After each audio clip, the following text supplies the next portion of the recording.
empresas, las organizaciones, todo ente que tiene actividades, tiene siempre algún riesgo implícito. Si eso se piensa y se puede prever, implica una gestión de riesgos.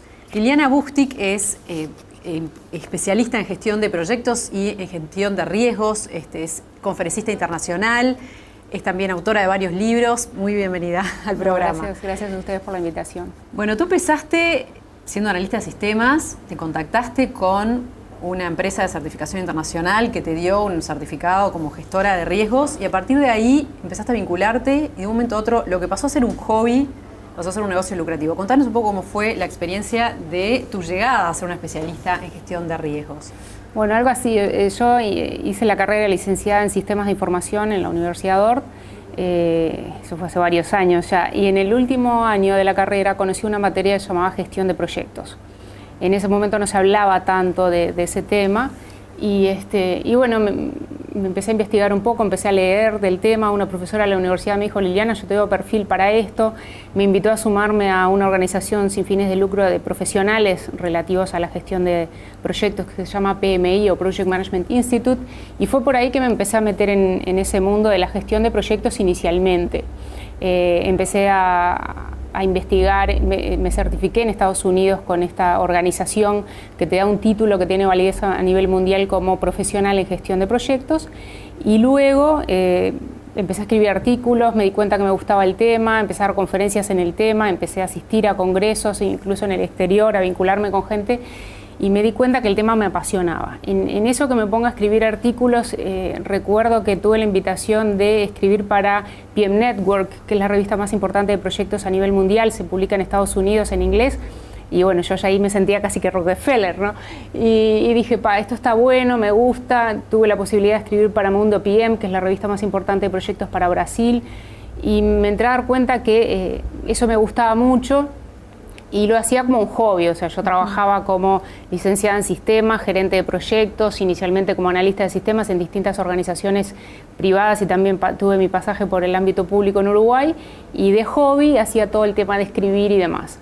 Hasta que en el año 2009 decido, yo ya había pasado por Estados Unidos, trabajado un tiempo allá y demás, de hecho terminé trabajando con PMI en su sede mundial, lo que fue como un sueño, ¿no? Es como que, no sé, que te guste el fútbol y termino jugando en Barcelona. O sea, a mí me gustaba la gestión de proyectos, me certifico con PMI y termino trabajando en la sede mundial de PMI en Estados Unidos, aprendiendo muchísimo de ellos. Entonces, cuando volví a Uruguay, decidí escribir un libro sobre un tema específico, que es la gestión del alcance de proyectos. Y bueno, haciendo la historia corta, tuve la suerte de que ese libro terminó siendo el bestseller a nivel mundial en gestión de alcance. Es un libro que no está en español, está solo en inglés. Ellos lo publicaron, se vende en todo el mundo. Anoche yo estaba pasando testimonios para el nuevo sitio web que vamos a lanzar y tenía testimonios de gente y de compañías de Nigeria, de Singapur, de Japón, Corea, todos los países de América Latina, el Caribe, Canadá. O sea, los libros terminaron, ese en particular, que es el primero en el 2009, se usan maestrías de proyectos de la Mumbai University en India, Swinburne en Malasia, Boston University en Estados Unidos, o sea, que algo que lo empecé como hobby, que fue ese libro, terminó siendo súper valorado a nivel mundial, ¿no? Entonces ese fue como el primer momento así de decir, wow. Y a la vez tenías tu cartera de clientes, ¿no? De las más variadas empresas, porque los rubros son bastante distintos. Ahí todavía no, porque yo ahí estaba trabajando como gerente de proyectos para una compañía de Estados Unidos. Yo había estado allá, volví y empecé a trabajar virtualmente desde Uruguay. Yo estaba acá y todo mi equipo de proyectos y mis jefes estaban en Estados Unidos, que fue otra experiencia súper interesante de trabajo virtual y remoto. O sea, que hacías todo este trabajo, digamos, si se quiere académico, más de investigación. De investigación y más editorial, mientras trabajabas en una empresa en Estados Unidos. Exacto. Sí. O antes trabajando en empresas de Uruguay, o sea, yo usaba mis vacaciones para irme a los congresos, las vacaciones a veces para escribir, para investigar, evidentemente llevo bastante tiempo. Y bueno, en un momento era full time, fui gerente de desarrollo de software también en algún momento, y lo otro lo hacía como hobby. Y lo que me pasó en el año 2012, ya un poco antes, fue que lancé el segundo libro, el libro de gestión de riesgos, y ese sí lo lancé en español, porque ahí todo el mundo me decía, ¿cómo puede ser que seas latina y escribas en inglés y no en español? Entonces ahí lo lancé en español, que fue el primer libro en el mundo sobre gestión de riesgos en proyectos en español. Y bueno, ese libro tuvo una entrada muy, muy fuerte en lo que es América Latina, el Caribe, España, también la comunidad habla hispana de Norteamérica. Y me empezaron a pedir conferencias y capacitación. Y ahí sí lo que tú me decías de la cartera de clientes importantes, claro, de las primeras compañías, claro, no sé, Copa Airlines en Panamá, Bianca en El Salvador, las principales constructoras mineras de Perú, de Chile, o sea, me empezaron a llamar de todos los lugares, todos querían hacer conferencias, querían el tema de capacitación. Y entonces cada vez se me complicaba más el hobby porque yo me quedaba sin licencia, sin vacaciones, y en algún momento decidí entonces ya pasar de una decisión súper difícil de tener. En ese momento yo ya había salido del ámbito de informática y había quedado como la representante para toda América Latina y el Caribe de esta organización en Estados Unidos. Entonces yo tenía una posición muy buena, tenía un trabajo seguro, ¿no? Los uruguayos nos encanta eso, el trabajo seguro. Y bueno, pero por diversos motivos yo viajaba muchísimo, los viajes estaban estipulados por ellos, como que también quería cambiar y yo sabía desde hacía tiempo, cuando me metí en esto, me entré a dar cuenta sobre la marcha que era lo que me apasionaba, o sea, ya no era ni que me apasionaba la informática, que fue de hecho la carrera que hice, o sea, claro. Yo hoy no trabajo únicamente en informática, hoy mis clientes están en minería, en petróleo, en construcción, en ingeniería, en finanzas, o sea, uno de los últimos trabajos grandes que tuve lo hice para el Banco Interamericano de Desarrollo del BID de Washington, con la fundación de Bill Gates, en un proyecto súper interesante en 8 países de Mesoamérica, y eso no es de informática, ¿no? Entonces, ¿qué es lo bueno que tiene todo el tema de gestión de proyectos y de riesgos? Que te permite no solo aplicarlo a una industria, como puede ser informática, sino que lo aplicás en un proyecto de salud, como estábamos aplicando ahora con el BID de la Fundación de Gates, lo aplicás en el proyecto de expansión del Canal de Panamá, por ejemplo, es otro de mis clientes. Ese es el proyecto de ingeniería civil más grande de América Latina, es la expansión del Canal de Panamá. Ellos también se han capacitado conmigo en riesgos y en el primer libro también, que es el tema del cáncer.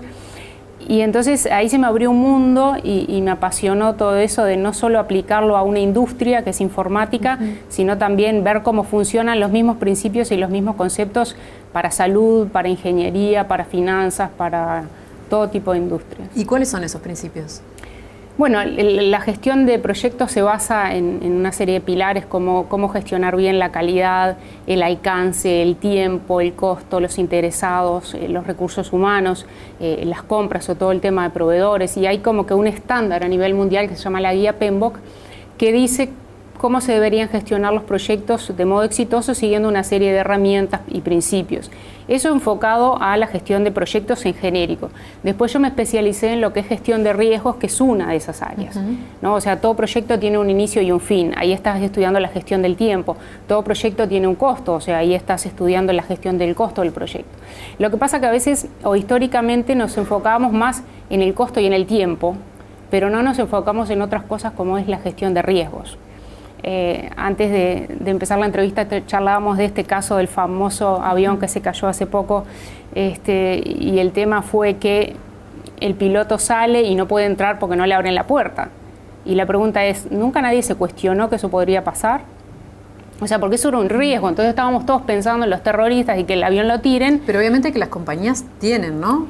Exacto. Un departamento o algo, digamos, alguien que se encarga del tema de los riesgos. Sí, cuanto más riesgosos son, es lo que maneja una compañía o el tamaño de un proyecto. Por ejemplo, no es lo mismo un proyecto chiquito de lanzamiento, un producto que de repente lo hacemos seguido, a gestionar un proyecto como es el programa de expansión del Canal de Panamá, que es único en el mundo, que no tienen de dónde aprender y que es un mega proyecto, o sea, no es un proyecto chico. Yo tengo un cliente ahora, la segunda empresa más grande de Colombia, que está desarrollando una central hidroeléctrica en una zona muy conflictiva, no solo geográfica, sino donde están comunidades indígenas, grupos armados, o sea, la complejidad es mucho mayor que un proyecto por ahí de la diaria que podemos tener para lanzar un nuevo libro. Entonces ahí evidentemente sí se necesita más profesionalismo, mucho más profesionalismo. A veces hay departamentos, claro que sí, de gestión de riesgos, y las compañías tienen todo esto. Ahora, en un proyecto también muchas veces están restringidos de gente, de recursos, y entonces a veces lo que se deja para lo último es la gestión de riesgos. O sea, porque los inversores a veces lo que más miran es cuándo terminás y cuánto te sale. Y no les importa tanto ver si hay una lista de riesgos o no. Obviamente cuando el problema sale, ahí todos salen a ver y a nadie se les ocurrió. Yo tengo una compañía clienta en Chile que son de los productores de cobre más grandes del mundo, y entonces me decían que habían tenido que despedir a uno de sus gerentes de proyecto porque había asumido ciertos niveles de riesgo y no había escalado a tiempo ciertas cuestiones que tuvo que haber escalado, que tuvo que haber dicho, y como que bueno, actúa un poco de héroe, yo lo puedo controlar, y cuando avisó ya se habían perdido millones, ¿no? Entonces cuando pasan esas cosas, ahí sí la organización empieza a ver, bueno, ¿y qué falló? ¿Y qué pasó? ¿Y cómo nadie se dio cuenta que este riesgo estaba? Pero a veces como que con la falta de recursos y demás, o con la urgencia, atendemos no siempre lo más importante, sino lo más urgente. Y por ahí la gestión de riesgos se va relegando. Ahora, la gestión de riesgos, como son cosas tan distintas, me imagino que requiere como una investigación muy específica en cada caso. O sea, ¿cómo haces para trabajar con los mineros? ¿Cómo haces para trabajar con el cobre? Con el tema de la salud y Bill Gates. ¿Cómo es que haces para poder identificar bien todos esos riesgos implícitos? Claro, porque es justamente un trabajo en equipo. La gestión de riesgos que tiene éxito es la que se hace multidisciplinaria. Entonces, hace poco una compañía viene y me dice, estaban en un tema de gas, un proyecto muy grande, y me decían, yo quiero el experto que me haga el análisis de riesgo. Y le dije, te equivocaste, entonces, experto, porque yo no puedo ir a tu compañía, que nunca estuve en tu compañía, que no conozco la cultura de tu compañía, las regulaciones que hay en tu país. O sea, hay 1000 cosas, y los expertos en general, o los que más saben del trabajo, están dentro de la organización. El tema es trabajar con ellos y orientarlos para que ellos mismos, que son quienes están en la cancha, levanten esas alarmas, y por supuesto que puede estar facilitado por expertos desde afuera, pero en este caso que te comentaba del proyecto que tenemos en Centroamérica, es para reducir la mortalidad materno-infantil en el 20% más pobre de países como Honduras, Nicaragua, Panamá, El Salvador, Costa Rica, etcétera, Belice. Entonces, ahí no va un experto que identifica los riesgos, ahí va una persona que se sienta con las personas de las distintas áreas. Yo me reuní con gente del área de finanzas y los puse a todos juntos. O sea, lo que haces es como armar una estructura dentro de la estructura para que puedan comunicarse bien. Sí, y no necesita haber una estructura formal de decir, bueno, este es el equipo de riesgos. Tal vez sí, tal vez no. Por ejemplo, en el proyecto de rescate minero, que fue muy famoso, hasta hace un tiempo se habló mucho, yo tuve el gusto de dar conferencias con uno de los que planeó toda la ingeniería del rescate, y ellos tenían un jefe de proyectos y además un jefe de riesgo. ¿Pero por qué? Porque de por sí el proyecto era súper riesgoso, o sea, tenían la vida de 33 personas en cada decisión que estaban tomando. Entonces, en ese caso, sí había un gerente de riesgos que gestionaba los esfuerzos, pero toda la gente, o las diferentes personas, no todos, pero sí actores clave, debían contribuir con esos esfuerzos. No es una persona que es el experto en riesgos que va y dice todo lo que va a pasar. Nunca en un proyecto, menos si es un proyecto grande o un megaproyecto, vas a tener una sola persona que sepa de todos. Claro, es como habilitar es una persona que se nutra de todos, que facilite las sesiones, que diga, bueno, hay que identificar. Y entonces nosotros nos juntamos con la gente de finanzas, porque pueden haber riesgos por el lado de la macroeconomía, financieros, económicos, que tienen que ver con el presupuesto. Entonces ahí estaba la gente que manejaba los costos del proyecto. Pero por otro lado nos juntábamos con gente, con los propios médicos y enfermeras, porque tú imagínate que nosotros tenemos los fondos, tenemos técnicos que pueden hacer que el proyecto sea bárbaro técnicamente, no tenemos problema de dinero, de nada. Entonces el proyecto lo implementamos para reducir la mortalidad materno-infantil.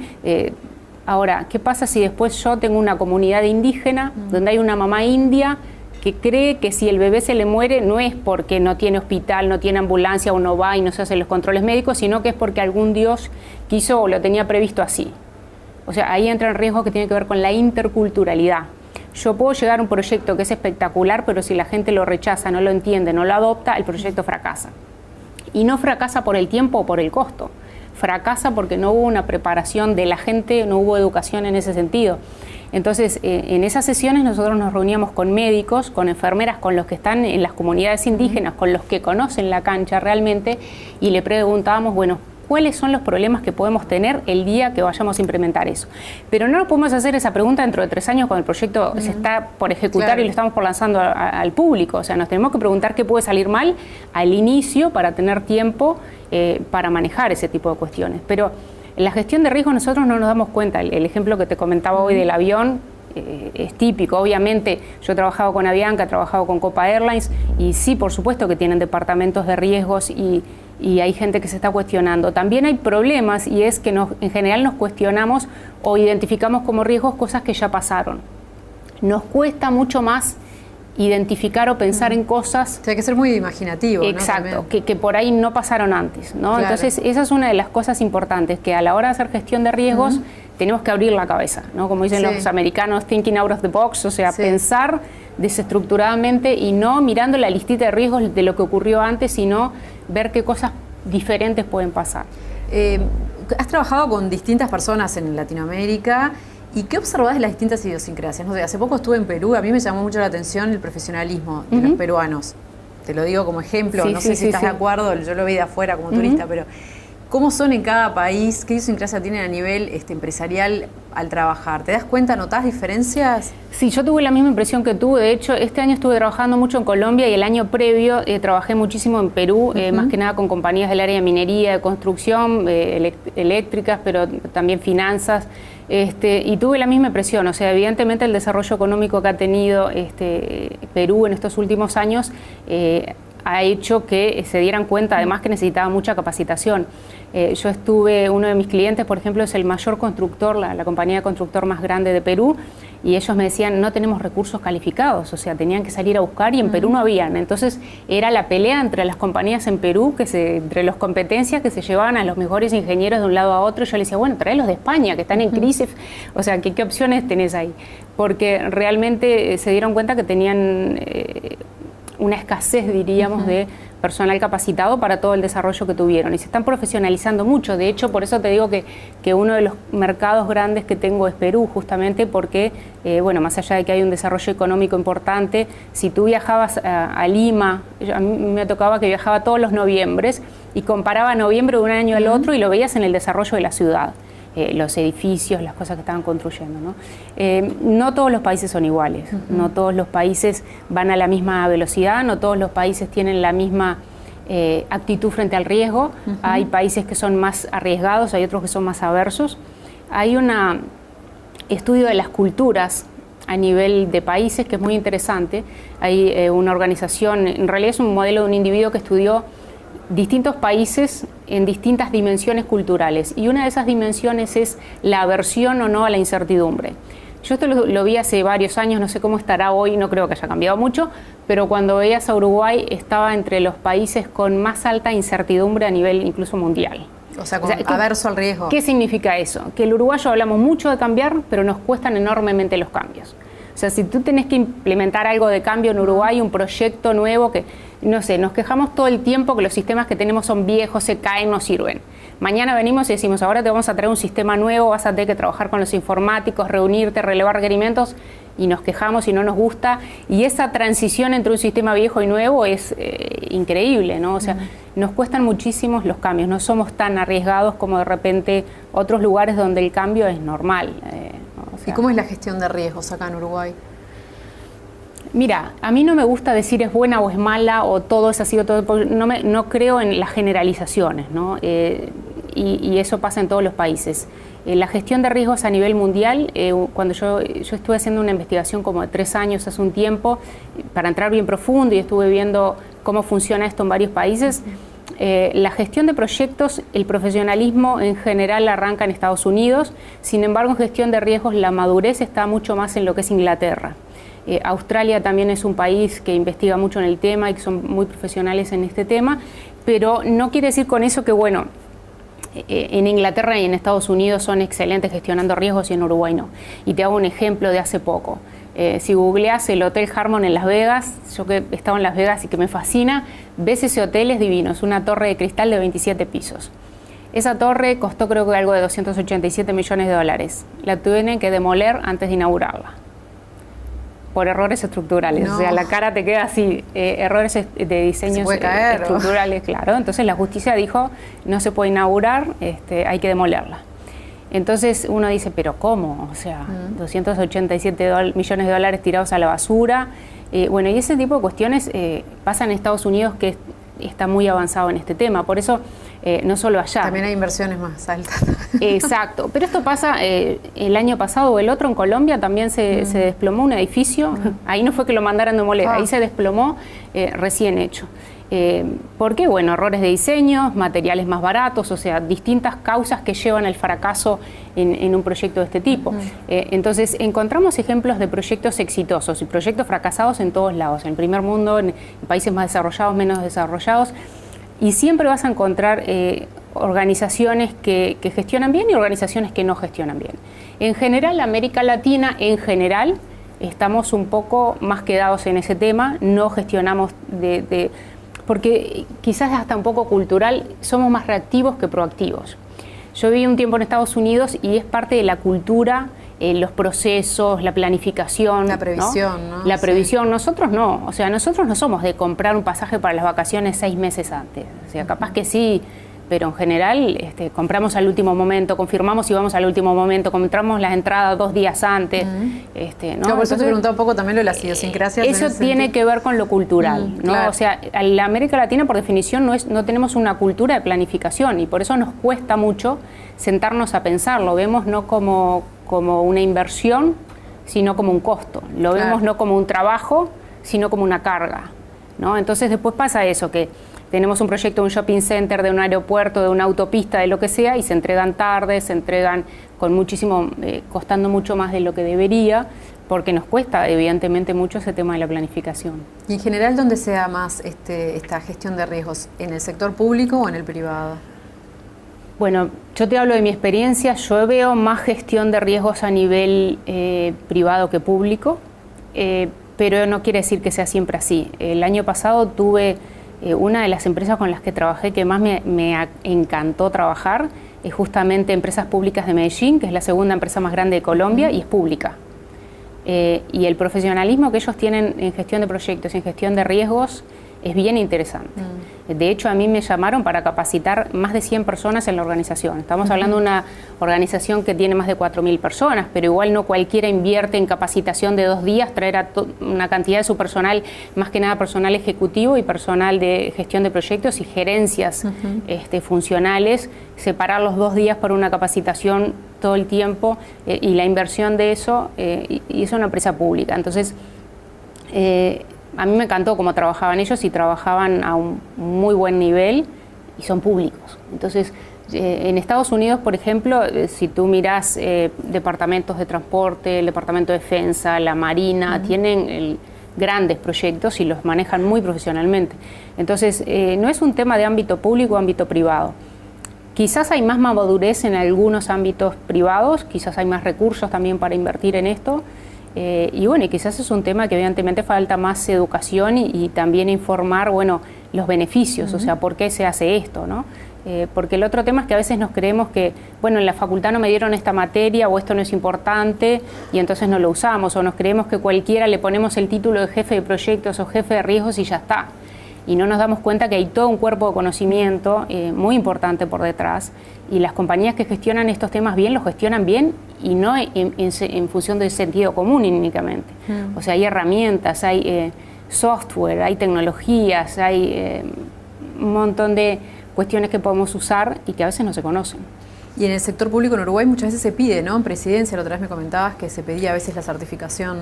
Lo que se pide en Uruguay, más que nada, no es la certificación de riesgo. Yo tengo 2 certificaciones, la PMP, que es gestión de proyectos, y la RMP, que es Risk Management Professional, que es en gestión de riesgos.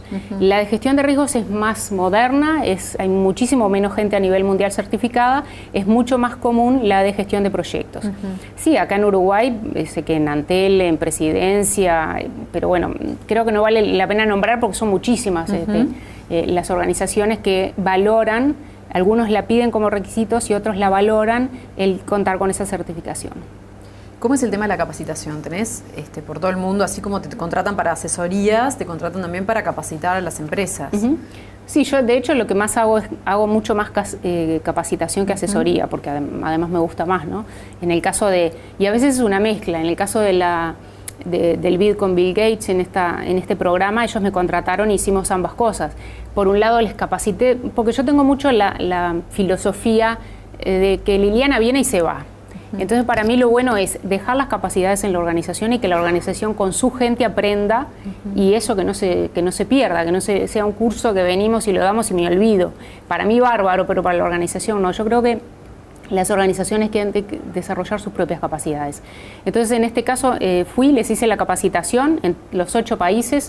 Tuve que ir a Honduras, a Nicaragua, El Salvador, a Belice, todos los países donde operaba el programa. Capacitamos del mismo modo a los equipos de proyectos y no solo al equipo de proyectos, sino a los interesados clave que trabajaban con ellos. Y después de la capacitación los ayudé y trabajamos juntos en la elaboración del primer plan de gestión de riesgos, porque era alguna cosa que nunca habían hecho, entonces para eso hicimos una consultoría y después les di un monitoreo, un seguimiento, más que nada para ver si lo que se aplicó, lo que se aprendió y se estaba tratando de pasar al mundo real, funcionaba o no funcionaba y si había que hacer ajustes. Entonces, en ese caso se hizo una mezcla de capacitación y consultoría, pero muchas veces lo que más se hace es solo capacitación y luego la empresa se encarga de gestionar sus riesgos. ¿Alguien que quiere estudiar este tema acá en Uruguay no va a poder hacerlo o sí ya hay alguna? Mira, acá en Uruguay, gestión de proyectos, hay diversas compañías, incluso universidades o instituciones que dan la materia de gestión de proyectos. Ahora, en general son cursos de 40 horas y es lo que yo conozco es como básico, es como que la puerta de entrada. Y el problema es que a veces los uruguayos nos quedamos ahí creyéndonos que no sabemos todos porque tenemos esa capacitación inicial o la certificación PMP y para mí eso es la entrada, es lo básico. O sea, de ahí yo creo que sí, que todavía en Uruguay falta mucho y a nivel, para profundizar, en general te tenés que ir afuera. Claro. No hay tanto campo. De hecho, yo prácticamente no trabajo en Uruguay. Yo trabajo en más de 30 países, he trabajado en China, en Europa, en Norteamérica, en América Latina y el Caribe, y en Uruguay casi que no te piden mucho, o sea, se quedan con lo básico. Y creo que sí falta profundizar mucho en el tema de gestión, específicamente de gestión de riesgos, ¿no? Ahí, si quieres buena capacitación, porque hay una diferencia entre gente que además de capacitar lo aplica en el mundo real, da asesorías y aquellos que leen un libro y van y lo dan porque de repente es un tema que pega, que está de moda o porque veamos cómo surge, ¿no? Entonces, tener capacitación de expertos en el tema, que estén metidos en ese tema específicamente, que no te hablan de 20 temas, sino de uno que conocen en profundidad, ahí cuesta un poquito más, por lo menos por ahora, ¿no? Hay otros países donde es mucho más fácil. Yo esta semana compartía con alguien, le decía que tenía ganas de hacer un curso de proyectos complejos, gestión de proyectos complejos, y entonces decía, bueno, pero me tengo que ir a Londres 2 días. Y bueno, es que en Londres están con ciertas compañías patrocinadas, con, yo qué sé, compañías como Airbus, como Lockheed Martin. Claro, ellos desarrollan aviones, desarrollan equipamiento de defensa, desarrollan proyectos muy complejos en distintos países y se nuclean de repente para financiar una investigación en una universidad y ahí ponen todo el know-how en esa temática específica. Pero a veces nos pasa así que tenemos que salir afuera a buscar esto. Y el otro motivo no es que acá en Uruguay no haya gente capacitada o que no tenga la capacidad de desarrollar eso, es que nuestro mercado también es relativamente pequeño, ¿no? O sea, no es lo mismo dar una capacitación en Estados Unidos o en Colombia o en México que hacer una capacitación de algo que es un nicho, claro, que es específico en un país como Uruguay, que bueno, evidentemente es un tema de tamaño también. Bueno, muchas gracias Liliana por mostrarnos todo este panorama. Bueno, muchísimas gracias a ustedes.